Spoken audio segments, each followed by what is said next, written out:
Muy buenos días, mis apreciados oyentes. ¿Cómo estamos hoy sábado? Ya listos con la ayuda del Señor para escuchar una lectura de esperanza. Un feliz sábado para cada uno de ustedes, mis amados en la fe. Hoy 8 de mayo vamos a leer un tema que se llama Invencible. Para ello, vamos a leer en el libro de Primera de Corintios, capítulo 15, versículos 53 al 58. Dice las Sagradas Escrituras: porque es necesario que esto corruptible sea vestido de incorrupción, y esto mortal sea vestido de inmortalidad. Y cuando esto corruptible sea vestido de incorrupción, y esto mortal sea vestido de inmortalidad, entonces se cumplirá la palabra escrita: sórbida es la muerte con victoria. Muerte, ¿dónde está tu aguijón? Sepulcro, ¿dónde está tu victoria? Ya que el aguijón de la muerte es el pecado, y el poder del pecado es la ley. Pero gracias a Dios, que nos da la victoria por medio de nuestro Señor Jesucristo. Versículo 58. Así, hermanos míos, estad firmes y constantes, abundando en la obra del Señor siempre, sabiendo que vuestro trabajo en el Señor no es en vano. Bendito sea el Señor. Un día, esto que a veces tanto nos atemoriza como la muerte, porque es así de sencillo. Dios no nos creó para morir. La muerte vino a consecuencia del pecado. Así que, ¿qué es esto de invencible? Lo invencible es que no se puede percibir a simple vista. Incorruptible, que no puede ser corrompido. Que es íntegro, que es recto, puro, virtuoso, que no se puede pervertir. Inquebrantable, que no puede ser quebrado. No se puede alterar, es inexorable. Diamantino, dice el diccionario también. Inmortal, que no morirá nunca. Y que por supuesto no es mortal, que tiene existencia eterna. Sucede, queridos oyentes y amados en la fe, que, como dijimos en la sesión anterior, una de las primeras mentiras que el enemigo de todo ser humano dijo a Adán y a Eva en Génesis es: no morirán. El enemigo le encanta pasar esta idea en el ser humano para que uno viva de manera irresponsable delante del Creador y Redentor. Entonces Dios nos aclara a través de la santa palabra de Dios de que nosotros somos mortales y de hecho morimos. No hay nadie en este mundo, a excepción de los que la Biblia señala como Enoc, que caminó con Dios y Dios se lo llevó al cielo, como Elías, que también fue llevado en un carruaje de fuego, dice la palabra de Dios. Y otros hombres también, y personas que resucitaron. Cuando Cristo resucitó, también hubieron unos que resucitaron. Es interesante entonces que pongamos atención a las Sagradas Escrituras, que nos dice que el pecado fue lo que trajo la consecuencia de la muerte. Entonces, ¿qué podemos hacer para entender el tema de la muerte? Estudiar el tema de la vida. Por ejemplo, en el libro de Génesis, capítulo 2:7, dice: entonces dijo Dios el Señor, hagamos al hombre del polvo de la tierra, y sopló en su nariz aliento de vida, y el hombre llegó a ser un ser viviente. Entonces, ¿notas tú? Si nosotros sabemos que Dios tomó polvo de la tierra y dio aliento y formó a Adán, entonces llegó a ser un alma viviente. Quiere decir entonces que alma no significa algo que es intangible, que es invisible. Alma precisamente es la persona. Y las Sagradas Escrituras dice: el alma que pecare, ésta morirá. Entonces, mi apreciado oyente, La muerte apareció como consecuencia del pecado. Por cuanto todos pecaron, dice el apóstol Pablo, están destituidos de la gloria de Dios. Pero lo más interesante aquí, querido, es que si nosotros, ciertamente por el pecado, nuestro cuerpo tiene que ser desintegrado y volver a la tierra, y el espíritu, el cual Dios sopló, lo vuelve, lo toma y está allí, reservado. Es importante y bien lindo saber que no tienes por qué atormentarte si has perdido a un ser amado. Todos tenemos alguna persona que ya no existe, la cual recordamos y añoramos. No te preocupes por averiguar dónde está. No está en ningún lugar. Está como dice las Sagradas Escrituras.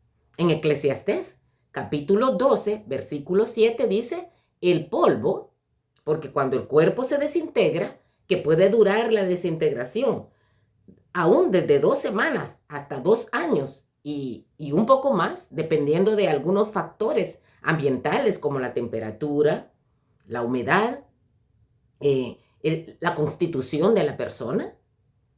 Así, por ejemplo, si una persona muere en un lugar donde las temperaturas son exageradas altísimas, puede ser momificado y está ahí. Y la ciencia nos enseña en la historia de muchas situaciones semejantes. Pero cuando nosotros entonces, en condiciones normales, el cuerpo empieza a desintegrarse. Hay cuerpos que, de acuerdo a los factores ambientales, ya en 2 semanas pueden estar desintegrados y otros durar 2 años, según los estudiosos del tema. Entonces, lo importante es saber que cuando nosotros morimos, como dice Eclesiastés 12:7, el polvo vuelve a la tierra de donde vino. ¿Recuerda lo que dice Génesis 2:7? Fuimos tomados del polvo. Y Eclesiastés dice que el polvo vuelve a la tierra de donde vino. Y el aliento de vida vuelve a Dios que lo dio. Sencillo de comprender el tema de la muerte. Pero claro está, querido, la muerte no se puede encerrar solamente en estas palabras, porque los seres humanos, Dios nos creó con un sentido de eternidad, porque así fuimos pensados. ¿Recuerdas entonces que Dios puso también un árbol en el huerto del Edén? Ese árbol tenía el fruto de la vida eterna. Y muchos historiadores siempre estuvieron buscando la fuente de la eterna juventud. Pero la idea original realmente era de que nosotros no queremos morir, porque es natural, querido. Dios nos hizo para vivir. Así de que en el cielo también existe un árbol de la vida, de donde las personas van a estar tomando y comiendo. Porque el único que tiene vida eterna en sí mismo, es Cristo, es Dios mismo, el cual no tiene ni principio ni fin. Y es importante también, querido, ¿qué es esto entonces? ¿De dónde viene esta palabra de alma?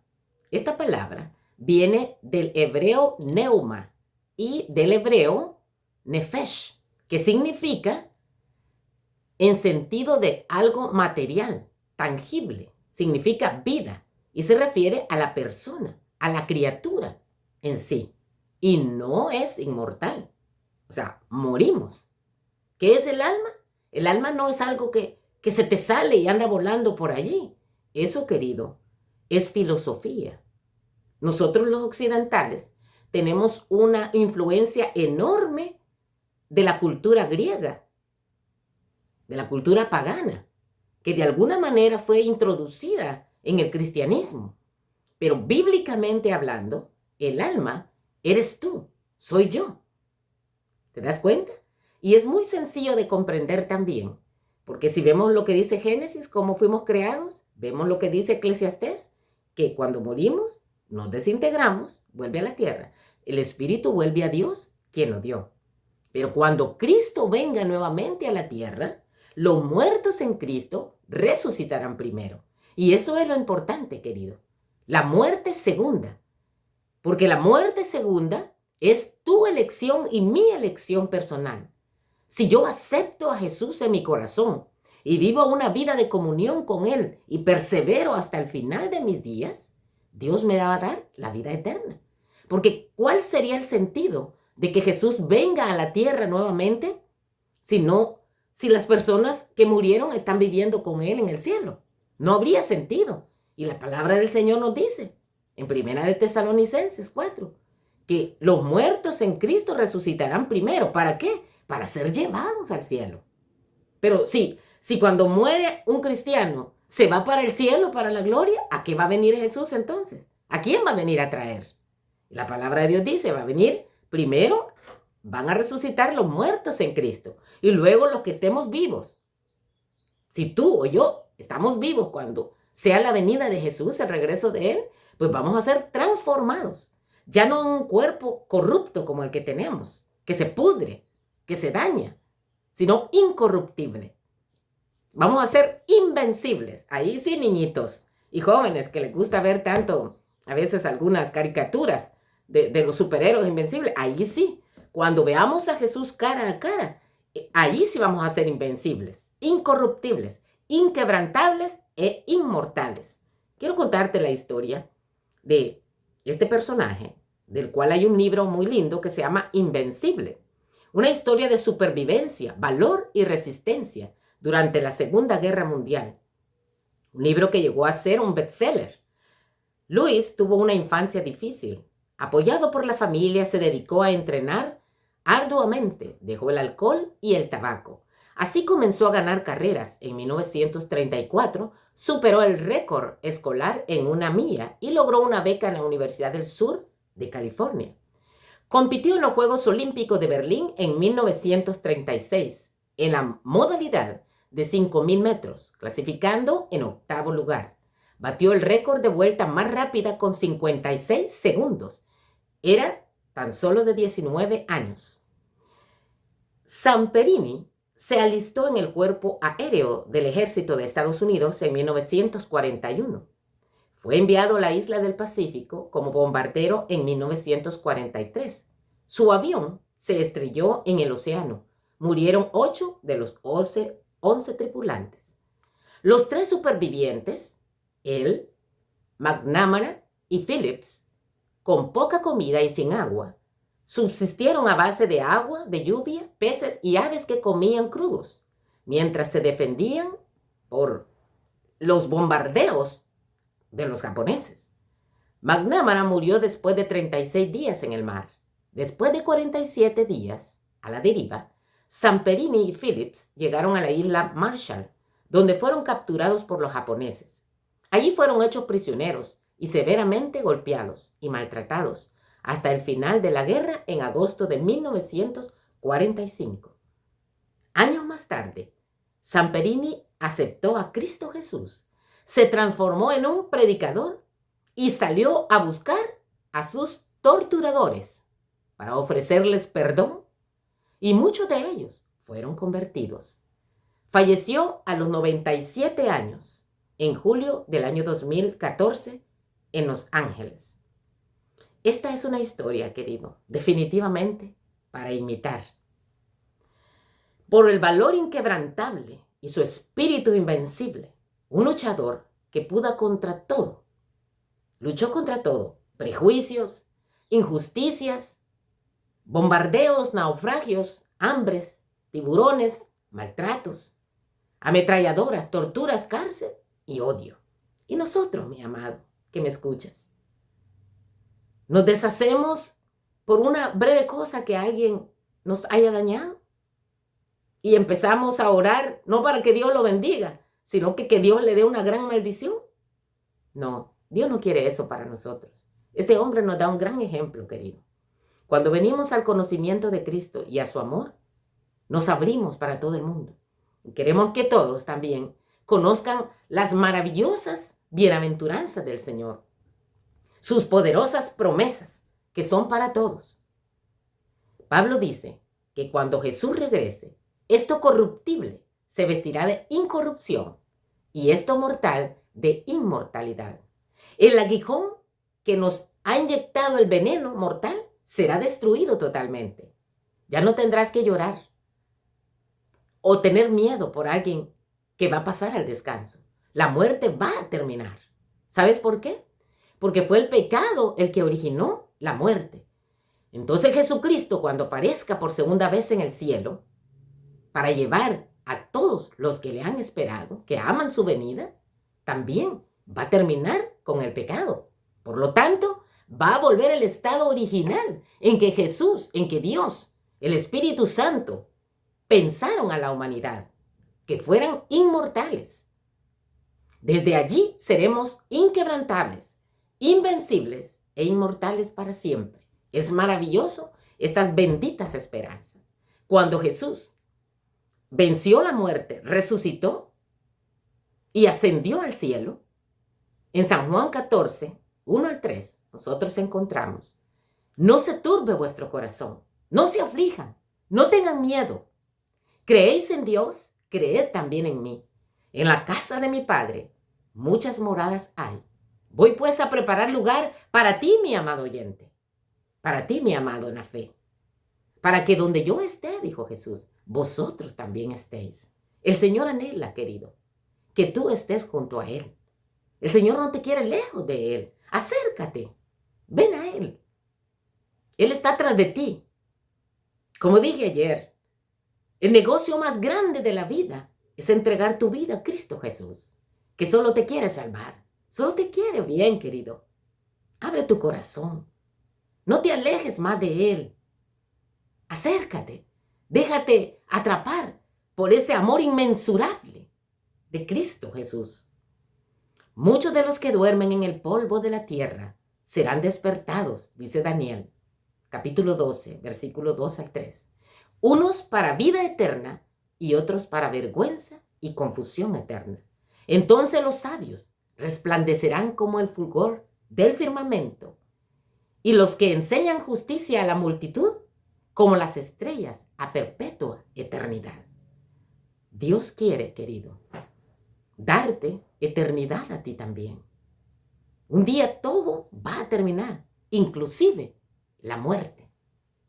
Pero como dice Primera de Juan 5:12, solamente tiene vida eterna aquel que vive en Cristo Jesús, porque Él es el principio y el fin, el alfa y la omega, el que estuvo muerto y resucitó y vive eternamente para interceder por ti. Y viene pronto, querido, viene por segunda vez. Algunos creemos que las personas cuando mueren van a ciertos lugares, al infierno o al purgatorio. Querido, si realmente existe un lago de fuego que será al final de todo, pero ahorita, mientras nosotros estamos vivos, sabemos que vamos a morir un día. Y cuando muramos, no te preocupes, no vas a ir ni a la gloria, ni al infierno, ni al purgatorio. Simplemente tu cuerpo se va a desintegrar en el polvo, pero el soplo de vida regresa donde Dios. Es importante saber todo esto. Fíjate que en Isaías 34:10 dice: no se apagará de noche ni de día, sino que por siempre subirá el humo. Serán atormentados por siempre. Ahora yo pregunto, estas ciudades de Edom, por ejemplo, de la cual Isaías está hablando, ¿todavía sigue ardiendo? ¿Se siguen quemando todavía? Entonces, cuando vemos la palabra de eterno y para siempre en las Sagradas Escrituras, significa mientras dure la materia. Como, por ejemplo, cuando un pedazo de madera se quema, cuando se quema, mientras dure, que todavía hay madera y material, sigue ardiendo el fuego. Pero cuando ya no hay material, ya no arde. Entonces, también es importante saber que en la Biblia, estas palabras de eterno, como también nosotros lo encontramos en el libro de Mateo 11, otra ciudad, Tiro y Sidón, que fueron destruidas por su rebeldía, también fueron castigados de acuerdo a su manera de obrar, pero no siguen ardiendo todavía estas ciudades. Sodoma y Gomorra. ¿Has escuchado en las Sagradas Escrituras que Dios quemó esas ciudades y a sus habitantes con el fuego eterno. Pero hay que comprender, Sodoma y Gomorra todavía están ardiendo, las ciudades, las personas. No, eso terminó, querido, mientras dure la materia. Porque sucede que el carácter de Dios es amor. ¿Cómo te sentirías tú si cuando Jesús venga por segunda vez eres tomado y llevado al cielo y sabes que tus familiares que no vinieron a Cristo están quemándose y lamentándose por una eternidad? Eso va en contra del carácter de Cristo, querido. Entonces, debemos de estudiar la palabra del Señor y no dejarnos llevar por filosofía. Ya he explicado también que muchas de las doctrinas cristianas están influenciadas por la filosofía griega y pagana, pero las Sagradas Escrituras nos explican a nosotros que va a haber un lago de fuego cuando Jesús venga, pero cada uno también va a sufrir, querido, de acuerdo a lo que hayamos hecho. ¿Tú crees? Voy a ponerte un ejemplo. ¿Tú crees que sería justo que yo, por ejemplo, me voy a poner de ejemplo yo, que soy pecadora y no permanecí peleando la buena batalla de la fe y mi nombre del libro de la vida es borrado? ¿Voy a morir yo más rápido que Hitler o Hitler va a morir más rápido que yo? Es un ejemplo nada más. Por supuesto, Hitler va a durar todavía más tiempo, porque también de acuerdo a cómo nosotros nos hayamos vivido en este mundo, así también va a ser la intensidad, la graduación del sufrimiento. Por supuesto, el último que al final va a perecer es Satanás y todos los ángeles que engañó, que se trajo del cielo. Eterno. Por ejemplo, en la Biblia también, en Primera de Crónicas 28:4, se nos dice que Jehová me eligió de la casa de mi padre para que fuera rey de Israel perpetuamente. Dice ahí Salomón, hablando del rey Salomón. ¿El rey Salomón todavía sigue siendo rey? No, él ya murió. Está esperando el advenimiento de Jesús. Pero ahí dice que Dios lo eligió y perpetuamente. Entonces, ¿te das cuenta, querido? Así de que cuando nosotros escuchamos esta palabra de perpetuamente y para siempre, es mientras dure la materia. Si nosotros, querido, consultamos a los espiritistas, estamos en un problema grave. Nosotros a veces, influenciados equivocadamente, corremos tras de todas estas personas, pero Dios lo ha prohibido. En 1 Samuel 28, 3 al 25, se cuenta el caso del rey Saúl. Dios le había dicho de que no tenía que consultar a los brujos. Ahora hay muchos brujos también, con otros nombres. Para Dios, a Dios no le agrada que nosotros hagamos eso. ¿Cómo es que nosotros andamos corriendo lejos de Jesucristo, que nos ama, que murió por nosotros, que solo nos quiere bien? Pero no nos da miedo acercarnos a estas personas. ¿Sabes? El rey Saúl se vistió, se puso otras ropas y fue donde una bruja y le dijo, hazme venir a Samuel, el profeta, porque ya había muerto. Y cuando llega donde está esta bruja, y esta bruja le trae a un espíritu, que la palabra de Dios dice que era un espíritu del diablo mismo, así con la forma de Samuel, le dice, bueno, esto es lo que te voy a decir, vas a morir y todos van a caer en manos de los filisteos. Querido, Saúl hizo tanto mal sabiendo el bien. Nosotros, querido, tenemos a las Sagradas Escrituras. Para Dios es abominable que nosotros consultemos a los espiritistas, a los brujos. Te hago un llamado en el nombre del Señor. Consulta a Dios. Tenemos a un Dios todopoderoso. Acércate a Él. No te alejes. No sé por qué a veces nosotros corremos lejos de Dios, del que nos da solamente ayuda, favor, del que nos sustenta, del que nos da la vida. Pero nos acercamos al diablo. ¿Cómo puede ser eso? Nosotros no fuimos creados de esa manera. Vuélvete a Jesús, querido. Y Él te dará vida, porque solamente tenemos vida eterna en aquel que tiene la vida eterna, que es Cristo Jesús. Ábrele las puertas de tu corazón y deja que Él inunde tu ser de la vida y de la vida que va a trascender. Que Dios nos bendiga poderosamente. Primero Dios, nos vemos mañana. La paz de Cristo sea con cada uno. Amén.